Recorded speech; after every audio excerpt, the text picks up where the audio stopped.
Hey guys, it's Pete from Pete from Anxiety here. Welcome to today's episode. I appreciate y'all being here so much. Let's talk about a few things real quick. The Pete vs. Anxiety Team Anxiety Facebook group. Are you a part of it? You're not? What are you waiting for? The link's down here in the description down below, or go to Facebook and search Pete vs. Anxiety. Then look for the Team Anxiety Team page and join it today. Why not? You can join and help. It'll be great. Yeah, like right now. Hurry up. Stop what you're doing. Pause this video. Go do it right now. But anyways, let's also talk about the Pete vs. Anxiety YouTube page. If you're here right now, you're probably following it most likely. If not, head on over there, subscribe, be sure to like and comment on the videos and let me know, because all that stuff really helps, guys. I really appreciate it. And help me break the stigma that mental health is talked about enough. But anyways, guys, let's get in today's episode. I'll have a great one. Thank you so much again. And as I always say, don't ask how your day is, ask how your mental health is today. Guys, welcome to an exciting episode of Pete vs. Anxiety. I have a very special guest today on this episode. He's a best-selling author, therapist, explorer who helps audiences find and heal purpose through stories of dark tourism and resilience. He's also a liver transplant survivor. He blends mental health and insight with real-world travel to inspire growth, reflection, and meaningful change. Please welcome in Dr. Chad Scott. Oh, Chad, thanks for having me, Pete. Thank you for. You got a little one behind you there. Yeah. We got an extra special guest on the show, so don't worry, you'll play or pop in. Chad, why don't you tell everybody a little bit more about yourself? Well, I am a mental health therapist up in northeast Minnesota, just north of Duluth, just south of the Canadian border. I have my own anxiety story, which we'll chat about, and I've taught in college for several years, kind of on the side, psych classes, and that's kind of me in a nutshell. And I just wrote a book on dark tourism and how that can actually be healing for mental health, which is an angle that not too many people have taken. But and I will say right away, the guy that wrote my foreword, he's kind of the world's most foremost expert in dark tourism. Don't have to brag too much now, Chad. No, I'm not bragging about it. Because he actually is in 08. He came up with. Oh, really? That's really cool. Yeah, in 08, he came up with a theory called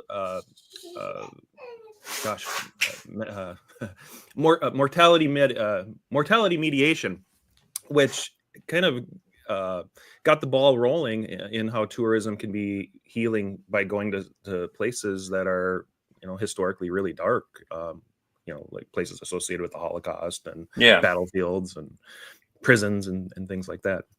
Yeah, no, I knew that was very interesting. I got a chance to read the book, which we'll get into later. Mm-hmm. But I enjoyed it. Like I said, I really did enjoy it. It was really interesting. I'm jealous. You got to visit all these different locations and things like that. So, but I know you said you have an anxiety story. So why don't you tell us a little bit about it? Is it something you experience now, or is it as you were going? Because going to all these places you went to in that book, man, you had to be like, oh man, you're going to these different countries, not knowing what to expect, things like that. Mm-hmm. Mm-hmm. Yeah, it started. Well, I'll give you the full story. So I grew up in small town. Actually, the place I'm at, where my private practice is, I'm a therapist in private practice, and in Aurora, Minnesota. And this is where I went to the clinic. This was my clinic as a kid, and then they moved, and I took it over. But I was really a sports nut, but I've always had this underlying anxiety. I always had this, this amount of social anxiety, and I covered it up with maybe joking around and kind of being a class clown, and I struggled in school.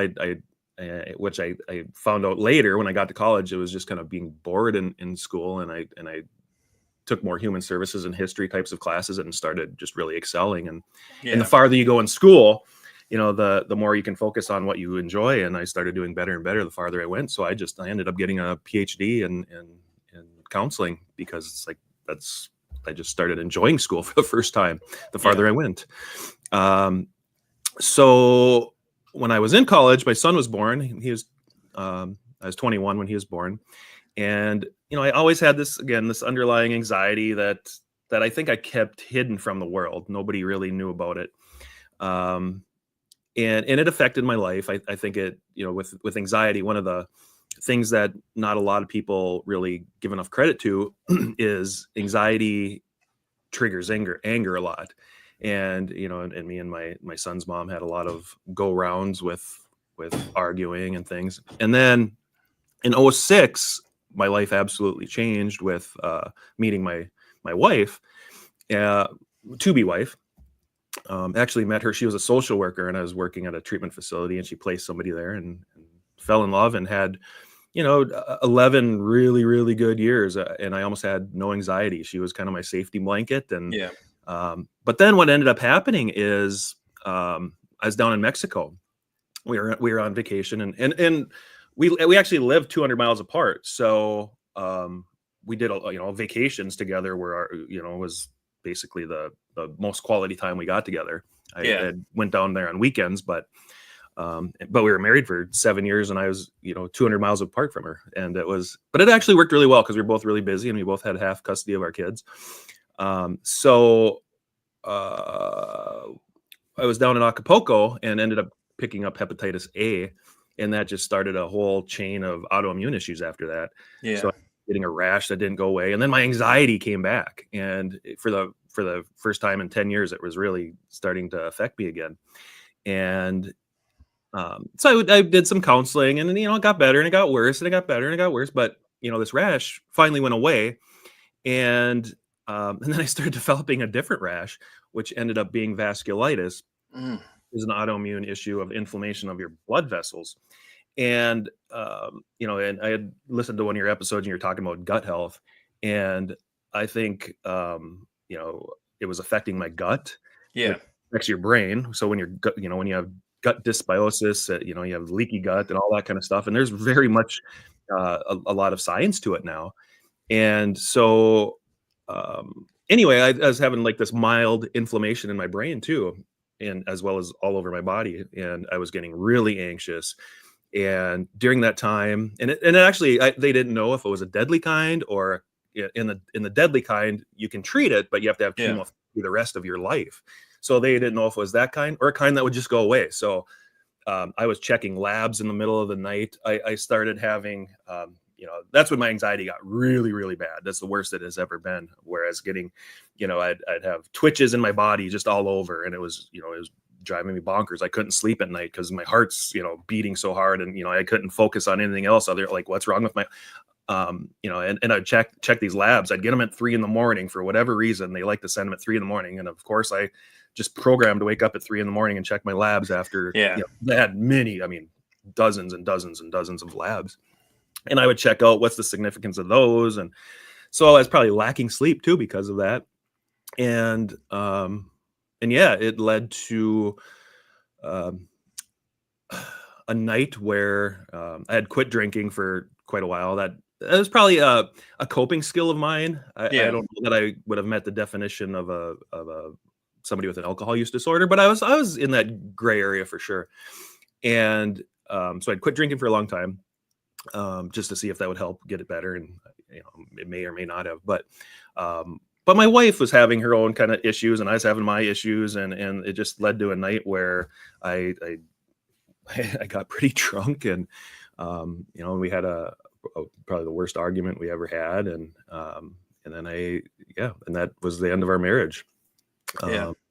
So I went from this ideal life. I mean, everything in my career was going great. I got my PhD during that time. I was to the point where I was almost CEO. And then during this time too, I had worked 18 years at a mental health facility, and I was right there. At that time, at least, I thought my goal in life was to be as high as I could climb in mental health. Yeah. And I was right there at I thought I was right at the CEO level. And the position came up at my agency, and they put an interim person in there. It happened to be somebody on the board's wife who has no supervisory experience. Jesus. Yeah, I've experienced that before. Yeah, she was just a therapist. I mean, which is fine, but she had no supervisory management experience, and that was the rug was pulled from underneath me. So I was going through that at around that same time.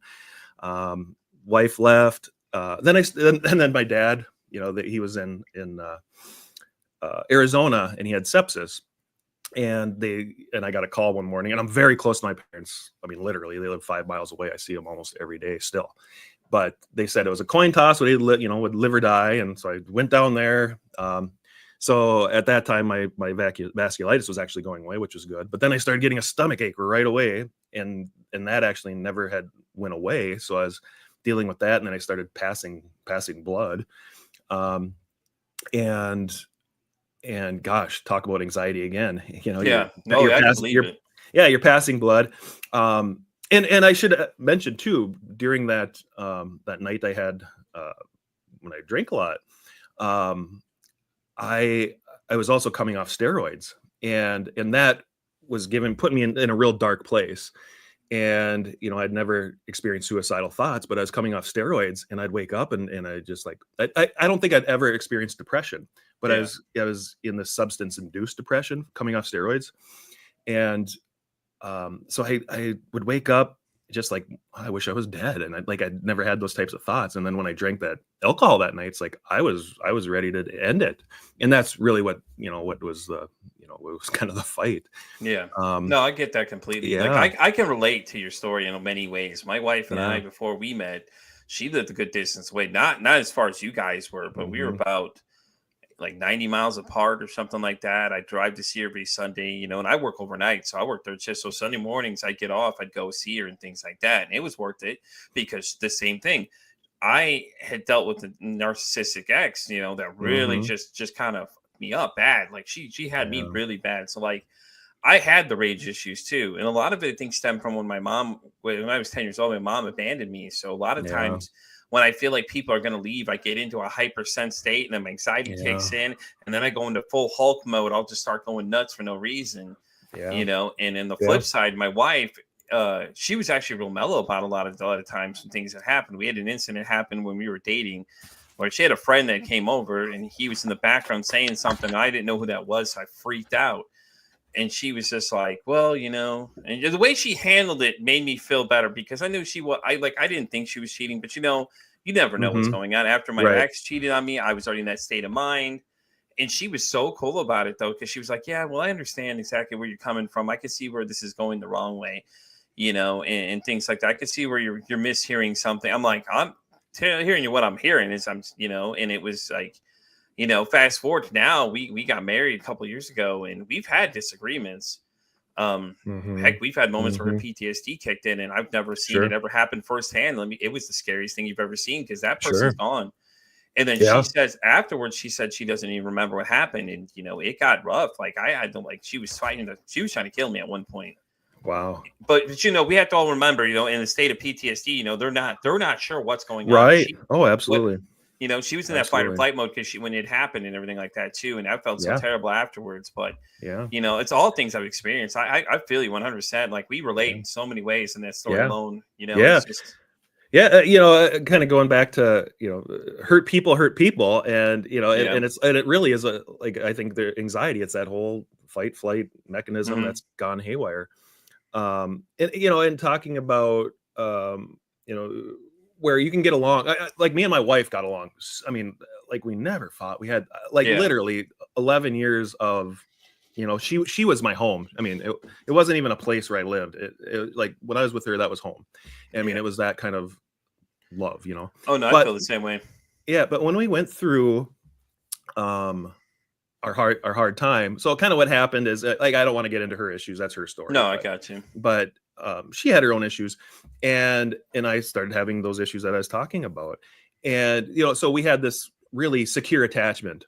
And then when we started having this, these things going on, that attachment, I mean, she became avoidant, and I became like kind of this insecure, anxious attachment. And she was distancing, I was chasing, and it was like this, this game where it was, and that's like just made my anxiety worse and worse. And I was like, why aren't you supporting me? Why aren't, don't you love me anymore? And I was making all those insecure statements, and it was out of a place of anxiety. And I would honestly not remember, like you're saying, is like, I couldn't remember a lot of the things we had said, the night before, out of my anxiety. When you have that anxiety, it's your limbic system is hyperactive, your amygdala is hyperactive. It's, but it's shutting off your frontal lobe because it's in survival mode. So you're not forming normal memories. And so you do forget things when you're angry.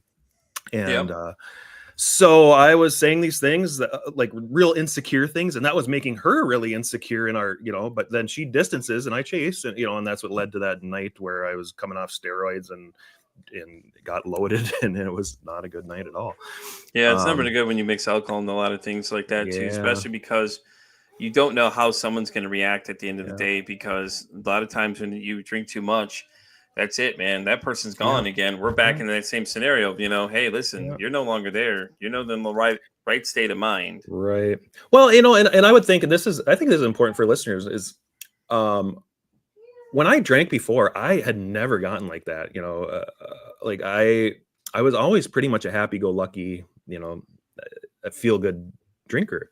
Yeah. When I was coming off those steroids, it did something to me, like, because of like my mindset. So that depressant effect in alcohol became just enraged me or whatever it was. I'm not sure, but it doesn't hit you the same when you're not in that same mental state as you might regularly be. So that's why it's even more important to not use alcohol when you're relapsing. And that might be a tendency.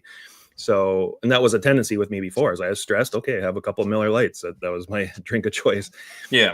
And when I was going through that, I had way too much because I was just trying to calm myself. And I didn't even intend to go drink. I just I intended to have one or two and that night. And I usually can just easily stop, but I was just trying to like calm my anxiety, and it just, so I just kept drinking. And and part of it too is she had always asked me to, during that time, had asked me to try medications and go to therapy and things. And at that time I refused because I had my pilot's license and I didn't want to lose it. And I didn't realize how much anxiety I was having, and that's another part. I'm a therapist, and therapists are human beings that have problems just like anybody else. And at that time I had little insight into how bad my anxiety was. And then I was kind of just forced. I mean, I hit rock bottom after that divorce, and then I went into counseling, and then I started doing all the things that I tell my clients about. I started meditating. I went on medication myself at that time. And I really pulled out the cognitive behavioral skills of myself, and then I started traveling, and travel had always been a big part of my life. I'd traveled a lot with my parents when I was growing up. We'd go to historical sites and things like that quite often. And then again, with my wife, we had traveled extensively because that was, our, main thing that we did together that we could really bond. And then I started traveling alone, or with my son. And I actually always had brought my son places too, because I think that was just as good of education as school as travel. Yeah, definitely. And I know not everybody can afford it. It's but you can still, I'm sure you guys talked about comfort zones here and there when if you can do anything to push your comfort zone, and I think travel is a good way to push your comfort zone. And I was lucky enough to have the resources that I was able to travel quite a bit. But you don't have to have, a lot of money to go travel. You can, go find things in your backyard. Yeah, most definitely. Yeah, my wife's like that. She's a real outdoorsy person. I'm not. But I think it's more because the fact I spent a lot of time alone by myself, and so used to being, kind of by myself, doing pretty much whatever I want to do. And now that she's kind of forcing me to go do more things, but in a good way. Like we go explore all over Texas, different things. Like we went to like this place called Big Rock. Has a nice little river and stream and stuff. You go swim in the river and stream. It's really great.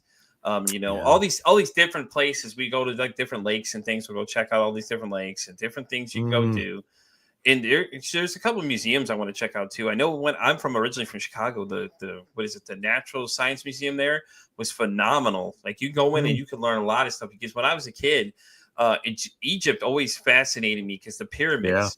The question of like how they built these things, all the things that they did with the pharaohs and things like that, always really fascinated me. So when I saw it in the book, I was like, I'm jealous already. This guy went to Egypt. I'm like, damn. Yeah. And that's part of the reason I actually had a social worker professor read my book, and she did more of a academic critique of the book. Yeah. And she's, recommending it to students, and, and so she really liked it, but she also, part of her job was to what she didn't like about it. And she had thought that, well, not everybody has the resources to go to these things. Very, very social work answer. Like, he wrote this book about going to Egypt, going to Japan, going to, and not everybody can do that. And that's part of the reason I wrote the book, though, is my answer to her is like, I want people to be able to experience this. And, you can kind of experience it through me going to these places. So that was, Oh yeah, you definitely could. The book yeah, is well detailed. The experience of each site is very detailed. It gives you a very good sense of what it's like being there and everything else, and then the aspect of like, I love where you make the comment, it's different from the eyes of a child versus an adult. Because now an adult, you have all this other knowledge now. You know all these things, and now when you're going back, you're looking at it from a different light versus when you're a kid. You're just like, oh, this is so cool. You're seeing the sights and everything. Yeah. You're more there for the glitz and glam. Now as an adult, you're more curious about the history of everything. Right.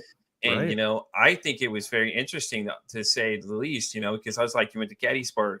The Museum of Death, I think, was the most interesting one out of those next to Auschwitz. I was like, dude, this is really cool because people dedicate their life to just death. And a lot of people don't want to talk about death a lot of times. Right.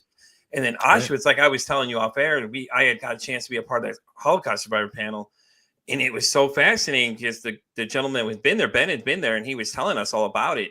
And like the firsthand accounts were just like, it was horrific. Like he's talking about they're throwing kids into pits and they're, all these kids are getting tossed in little pits and things like this. And what else he say? So there's a bunch of ash and stuff going on, and they didn't realize what it was because, obviously they didn't know because they were in these camps. They didn't know what's going on.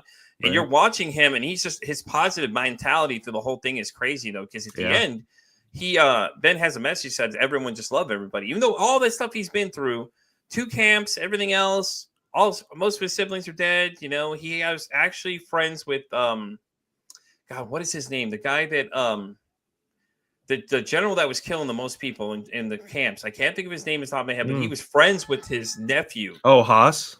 There you go. Yes, Haas's nephew and him were actually really close, but he said, "I don't hold it against him, though, that his grandfather uncle did. I don't hold those accountability actions." And I was like, "That's so interesting because you have this person in front of you who's related to this person that killed pretty much everybody and killed massive numbers of people." Well, actually, I just read that Adolf Hitler's nephew, I want to say, fought for, and his last name was Hitler, and he fought for the United States during World War II.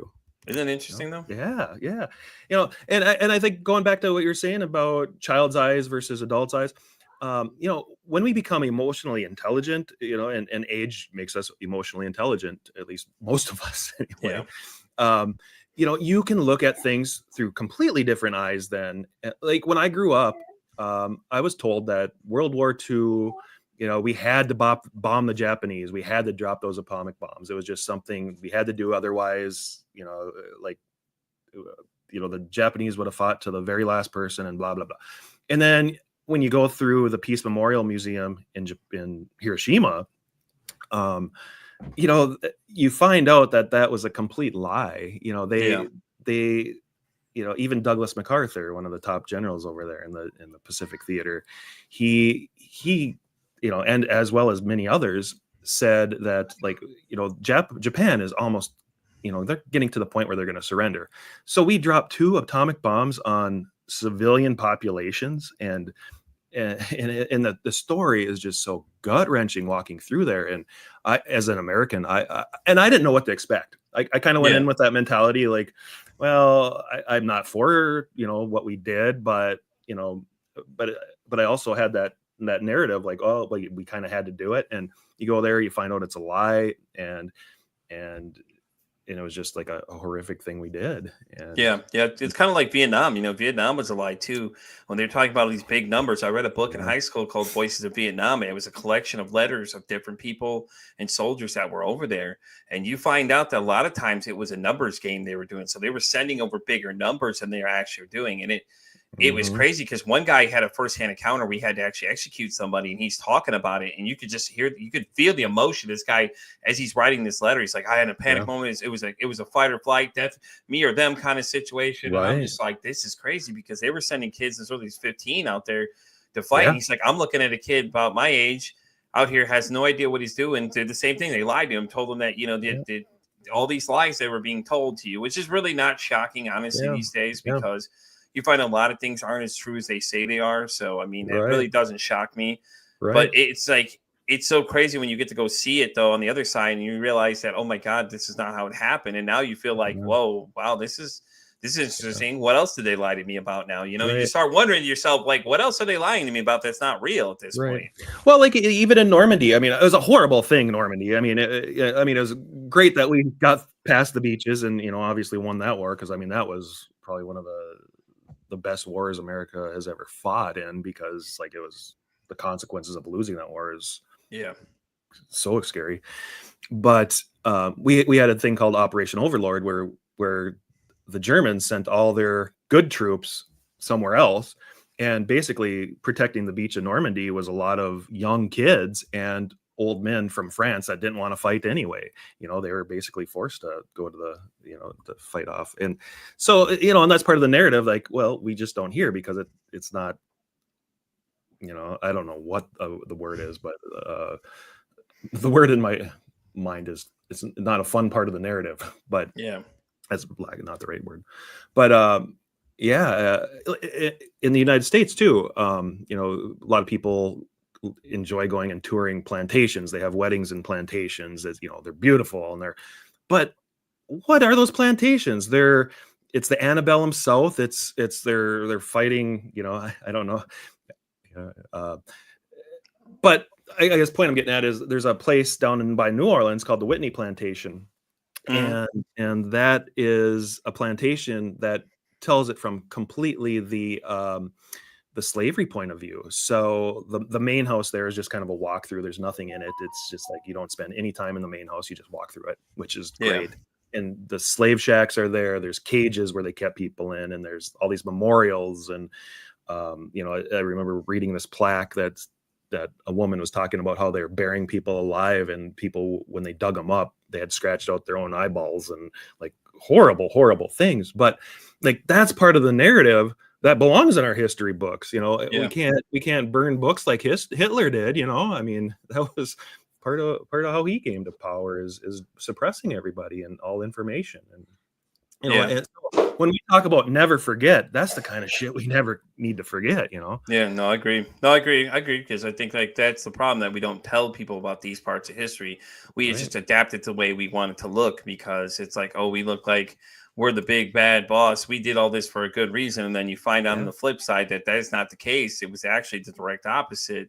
We were basically lied to and brainwashed and taught these things all through, high school and everything else. And, it's always interesting when you see these publications, because it's like, how much of it is doctored versus what's real at this point, for a lot of times, because some people just can't handle that realism, though. They can't handle the fact that what they've been told their life is not real. They just like, they freak out. They knew a lot of stuff that wasn't, real and things like that. And that's when you had like, the Apollo landing. Remember the whole moon landing thing? They're like, oh no, that never happened. That was a whole stage thing. It's like, come on, guys. Like, really?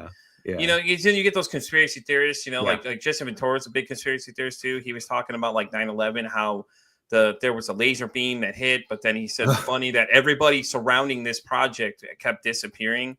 And I was just like, it was just interesting because they never existed. You know what I'm saying? It's like, it's almost like, what is that movie Identity with John Cusack, where he's like, he has all these different people all had the same birthday, but they couldn't figure out why it was, because they're all made up in his head the whole time. And I was just wow. You know what I'm saying? It's just it's so fascinating that it's not really shocking though. We change things, because I think it's more censored for people that can't handle it. I think a lot of people don't like change.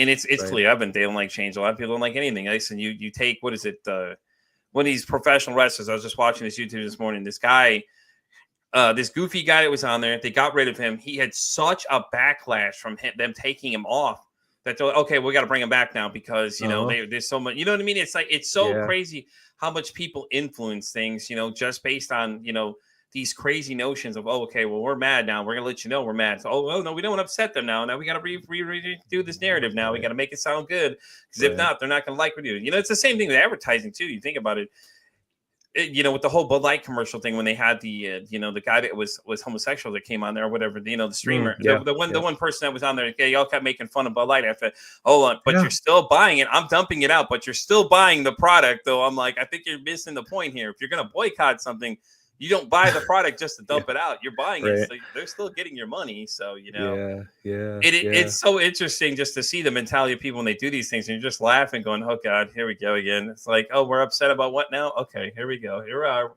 And you just start watching them go on this big, parade about things they're all upset about, or these social media campaigns are like, well, we don't like this, so now we're gonna say we don't like this. I'm like, okay, well, let's see how Well, far this goes. everything has become politicized now, Mhm, and and most people don't understand what the news is anymore. I mean, God.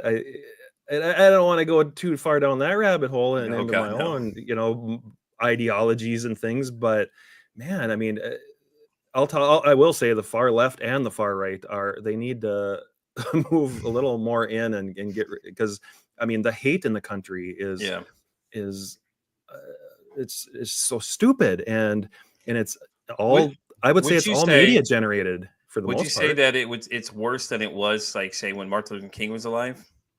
I gosh, that's a good.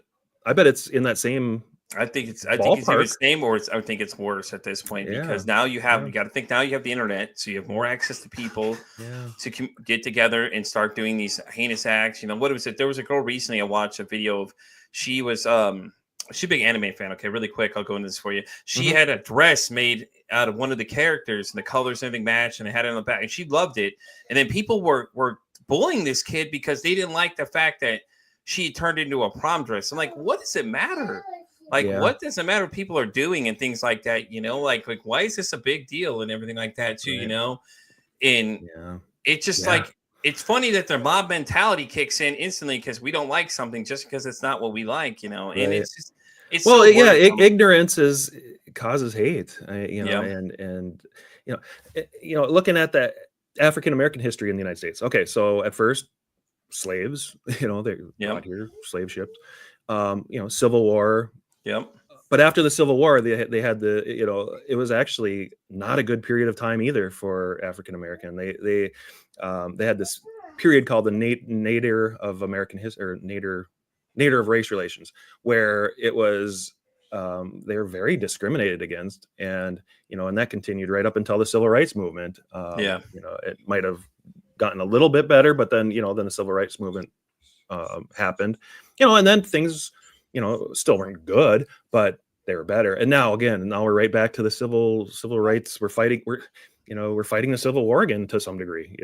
yeah, Um, yeah, yeah. No, I agree. I agree. yeah, yeah. All right. And when I was getting to the Whitney plantation, is like if you can go in there and come out and fly Yeah, a Confederate flag after that, it's not, you can't hide your hate behind your heritage. yeah, And when people are flying that Confederate flag, I mean, that to me, that's what it represents, as like it's hate. yeah. No, you're true. It's You're not true. heritage. Yeah. It is. I agree. I agree. I think there's a difference between the two, and I think people kind of blur the lines a little bit between it because they're like, "Oh no, no, no, this is heritage." Or, no, no, that's not really what that is. That's hate. Right. Right. No, no, stop now. So, all right, Yeah. let's go ahead and let's talk about your book. Sure. It's that time. Beyond the Darkness. I absolutely loved it, guys. I'm telling you, I got a chance to read it. Scott sent me Chad sent me a copy of it. Absolutely love it. I'm telling you right now. And just like he said, it was just like he was saying. He went to all these great places and was Yeah. giving you firsthand. Do you want to explain to someone what dark tourism is actually? Like break it down for them so they understand what that term even means? Yeah. So dark tourism is an academic term. It was coined in the 1990s, 96 actually, by a guy named John Lennon, different John Lennon, obviously, and Malcolm Foley. And they coined the term. So it's used in research. So that's the term that they use. And it sounds a little sensational, and but that's the academic term. So that's why I use that term. Yeah. So it's going to places that are associated with death, trauma, suffering, and even the macabre. It's a wide spectrum of places. It can be Oh yeah. from more entertainment orientated types of places like ghost tours, and in London and in Berlin they have this place called the London Dungeon or Berlin Dungeon, where they have like actors in there, and it's all dark type stuff, like witch trials and the plague and stuff like Jack the Ripper and things like that. Yeah. I thought But that was it's fascinating too when you got to that part of Jack the Ripper as well. yeah. And that's an interesting tour, and they have a cool museum over in Whitechapel, London too. And so that's on one end of the spectrum. But on the other end is really serious places where, like the Whitney plantation, Auschwitz, Hiroshima, places like that. And then there's places that are probably just under that, like Arlington National Cemetery. I guess another real significant one is our 9/11 memorial. And, so there's a whole spectrum between those two.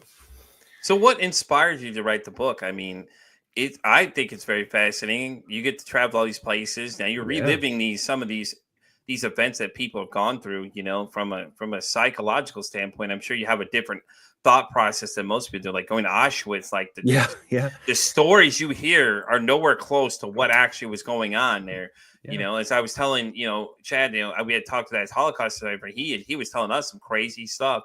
And this is firsthand encounters this guy is going through. Like, this is the actual person who's been there going through this stuff, and things like that too. He even had to lie about his age, actually, because they wanted, I think, older than what he was. I think he was like 15 when he went there, but they thought he was older. So he lied about his age to go, thinking that he was going for the better of work. And I know you said that when you went to the camp, it even had the sign that was, the misleading sign saying, oh yeah, a thing about work. And it was so interesting because when Ben and I were when he was talking to us, he was telling us about that, like, you can't deny what's going on. And this guy's, what he's saying, he's like, oh yeah, there's all these people getting thrown into pits. And I'm like, huh? Wait a minute. Did he just say somebody got thrown in a pit? I'm like, oh no, this is getting interesting. Cause it's like, you can't make that up. You can't deny this didn't happen because he saw these things as they're going on as a kid, man. And he's lost all his family members and things like that. He got out of Auschwitz and got into another camp after that, because he thought he was free. So he went to where he thought was a free state, and then he got put back into them, And I know in the book, you travel everywhere, Hiroshima and all that kind of stuff like that too,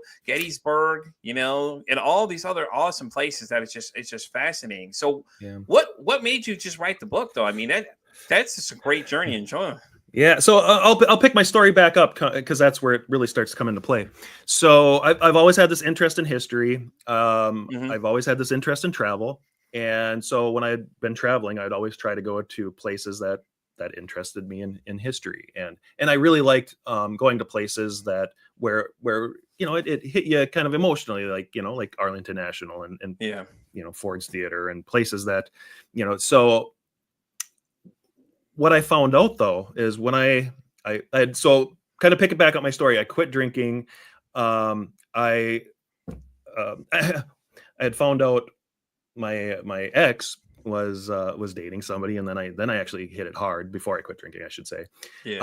And then I wasn't feeling right, so then that's when I quit drinking, about a couple months after that. And then my stomach started hurting, so I'd go to the doctor, and they said, it's nothing, and but it just kept hurting and kept getting worse. And so I okay, something is wrong. And at that time they're like, oh, your skin is turning yellow. And like, what? My skin's turning yellow? I thought this was a 10. And then they did an ultrasound on me, and I got a call. I had end stage liver disease and significant cirrhosis. And it just blew me. I was laying on this couch just right here, and I was just staring. I just stared at my ceiling for a couple hours, like, oh my God, is this even just that numb shock? And what I noticed though is when I was going through that time, I did a lot of work on my anxiety. So that wasn't much of an issue. So I went through almost that whole, liver disease and then transplant without hardly any anxiety. But I found myself going to places really dark places. That's when I went to Auschwitz. That's I actually went to Jerusalem during that time. Yeah, but see, that was interesting too. Yeah, because you would think Jerusalem would be in a dark tourism book, but there's so much dark stuff that has happened in Jerusalem. I mean, you're going there to, me as a Christian, okay, suffering of Christ. You walk the Passion Walk. That was the, where he carried the cross. I mean, they literally have all the different stops on the Passion Walk, and and you put your hand where he had his hand, and then you go stick your hand in where the cross was at, and so you put your hand and put oil on where they put his body after he was taken down. They have the slab there that and then you go to his tomb. And then also is also this place where Muhammad went to heaven for in Islam, and where Jewish people pray at their most sacred place, the Western Wall, where on the other side there the presence of God is at, but it's where their temple used to be because it was taken away from them and wrecked. So and there's a lot of wars, and obviously the stuff that is happening now, and so there's so a lot of darkness in Jerusalem. But what I found out is when I talked to this Philip Stone, he sent me a book on the spirituality in dark tourism, and that there's like strong overlap because people go for similar reasons. And they go to meditate on life, and they what's the meaning of life, and and you see things from that different lens. And so rewinding a little bit, so I was going to all these places, and what I found out is when I was going through my darkest times that should have been like super dark and should have made me really anxious, I would kind of think in terms of history. For example, I was called to have a transplant, and I went down to the University of Minnesota, and long story short is I couldn't get the liver, and I was just laying in that hospital bed. But I'd think back to Normandy, where it's like, okay, the troops, they had a delay, and I was having a delay, and I didn't know if I was going to live or die. At that time, I was getting really yellow. My eyes were very yellow. The sac around my lungs was just filling up with fluid, and it was very hard to breathe. And I was thinking, like, am I going to live or die? But I had thought about them, and when you think about people going through, it's not obviously not the same thing I went through, but very different. But their mission was to get to the beach and fight on. My mission was to get to the transplant and fight on. And I just didn't feel so alone in my suffering, and I think that comes back. So when I least expect it, my dark tourism experiences came back to me. So I often say, think back to a museum you went to 10 years ago. What did you learn there? Well, you don't remember all that many things you learned. I mean, you forget facts if they're not reinforced, but the emotions you felt in these places, like you're talking about that museum in Chicago. I don't know if that was the Industrial Museum because they had a lot of science type stuff there too, but I think it was the Natural Science Museum. That's the one that I went to. Oh, the field museum. Sure. There you go. Yeah, they had a bunch of really interesting ones. I know that Children's Museum I went to in DC when I visited my grandmother because she was over in that area. Yeah. And it was always great because it was always fun to go because you're always learning something. Yeah. And well, I talk about the Savo lions in the book. So the Savo lions were over in Africa, and they pick off a person, like a person almost every night, where they're out. It was in the 1800s, and they're making railroad tracks through Kenya or whatever, and but they have the stuffed lions there, the taxidermy lions at the Field Museum. So I remember seeing those. I remember seeing Sue, the Tyrannosaurus Rex, when you walk in there. But like, what else did you see there? I mean, you remember a couple big things, and then you certainly aren't going to remember all the facts. Yeah. But you remember a lot of how you feel when you go through places. So anyway, coming back to me was a lot of the feelings I was having when I went to these various places. And it's like, okay, that's interesting. When I actually went through my transplant, and I almost felt like I was getting wheeled into battle. It's like, when you think in terms of history and have all these experiences. Well, I mean, you're not wrong. You're going into a major surgery. They start talking about percentage chances of you making through the procedure type things. It gets real quick, Yeah. So when I was suffering with anxiety, I had no resilience. I would like to fancy myself as a resilient person. Had none. I couldn't have caved worse under the pressure. And then when I was having really, really serious issues, I'm having a liver transplant.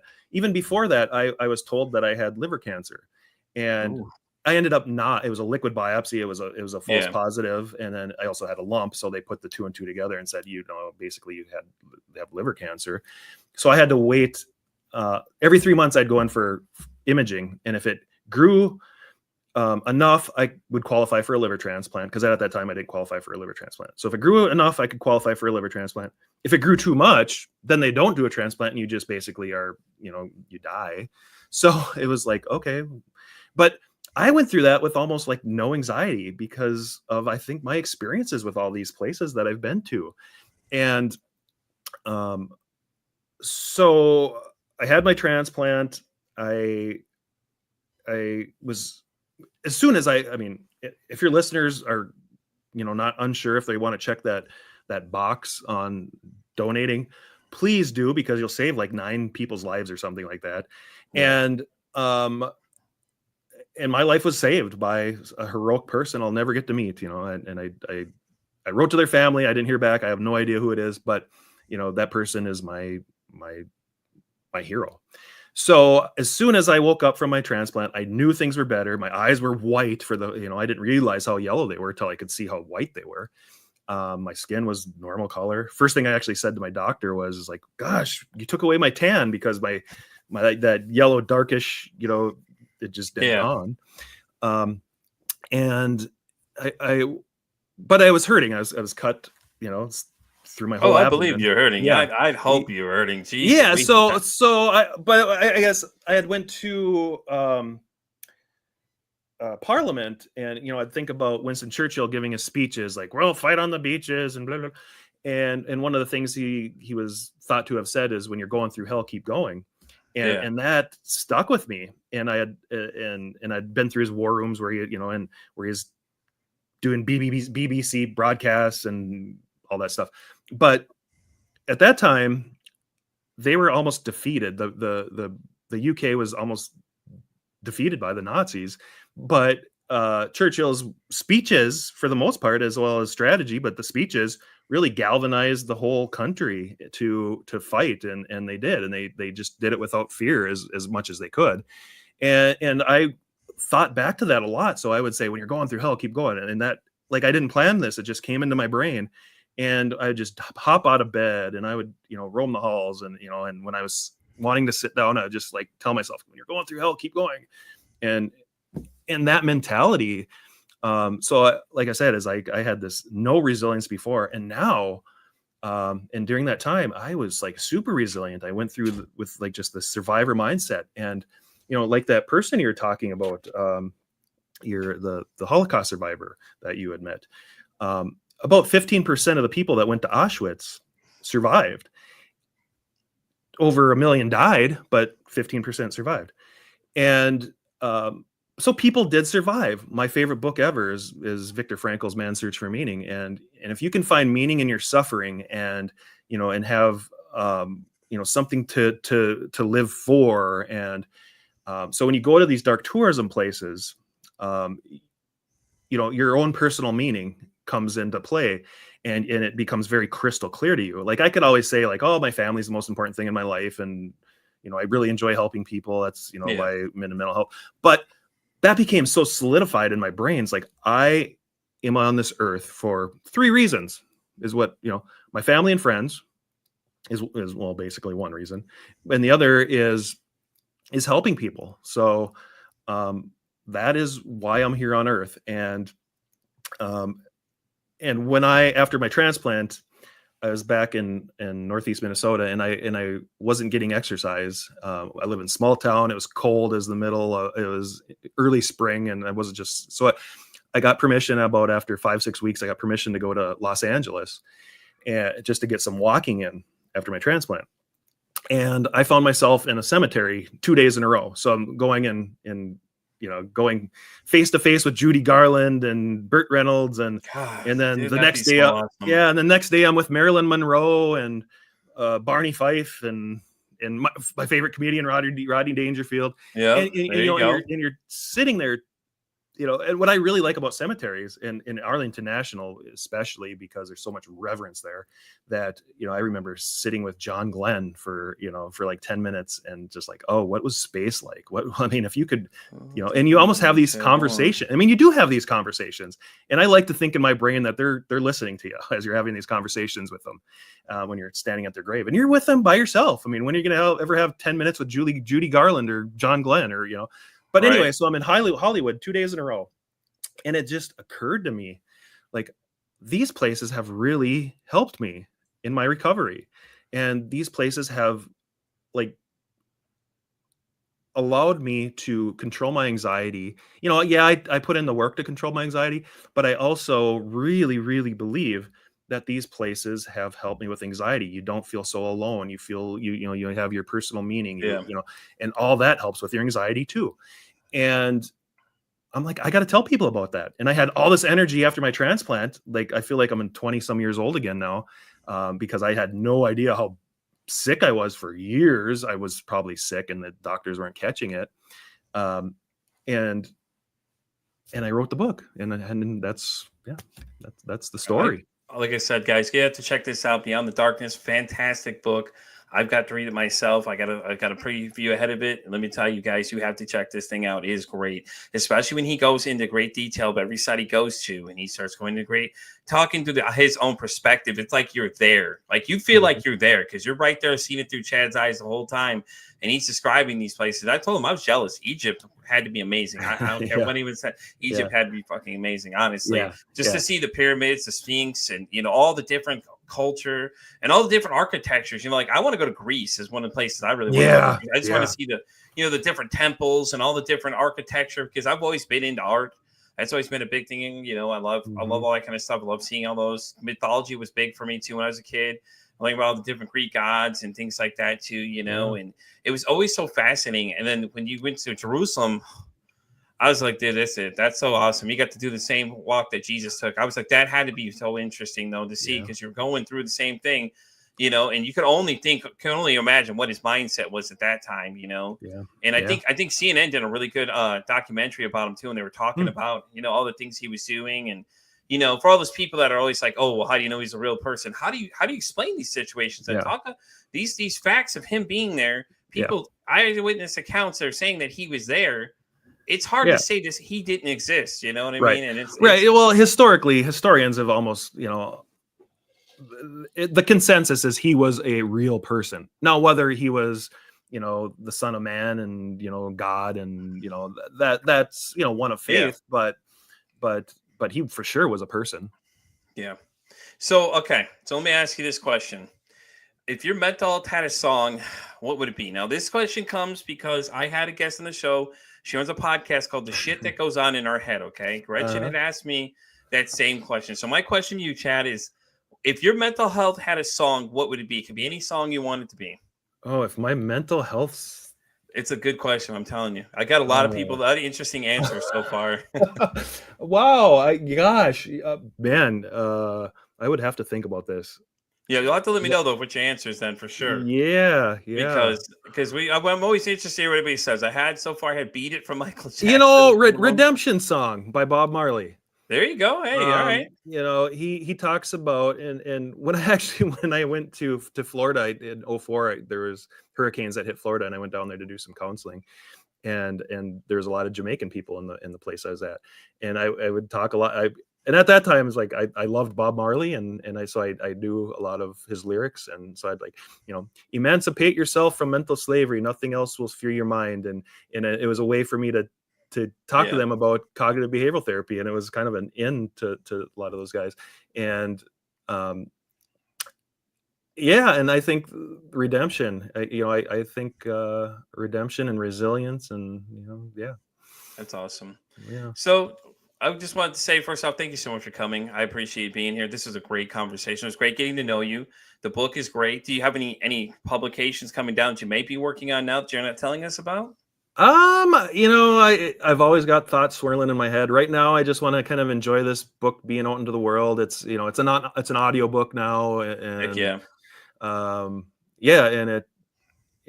want to get out there and promote that more. So definitely for sure. Like I said, as always, I always share you out to everybody I know. After I get a chance to interview you first, usually, then I share you out to a bunch of friends that have podcasts as well. Yeah. So we'll definitely be doing that for sure. Like I said, guys. The book will be available on Amazon, and I'm going to put the link down below in the video, guys. Same thing, the audio site. If you're listening, I'll have the link down so you guys go check out Dr. Chad's book, guys. I definitely say go check it out. Even the audio book.